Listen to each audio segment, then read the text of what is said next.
Hello friends, আমি সুস্মিতা। আমার চ্যানেলে আপনাদেরকে স্বাগত। আজকে আমি আপনাদের সঙ্গে বাটি কেক তৈরি করে দেখাবো। বাটি কেক তৈরি করার জন্য এখানে আমি হাফ কাপের বেশি একটু দই, 1.5 কাপ চিনি, 1 কাপ দুধ,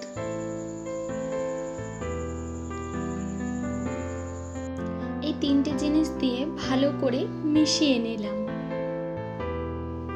1 কাপ সাদা তেল, 3.5 কাপ ময়দা,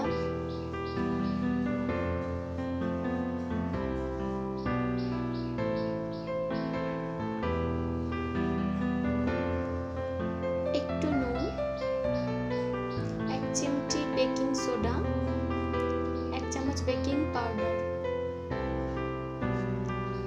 ব্যাটারটা গাঢ় হয়ে যাওয়ার কারণে একটু দুধ দিয়ে পাতলা করে নিলাম। আগেই কড়াই বসিয়ে রেখেছিলাম গরম হওয়ার জন্য।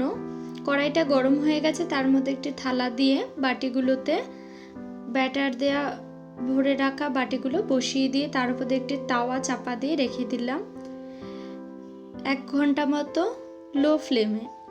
তারপর নামিয়ে নিয়ে তৈরি বাটি কেক।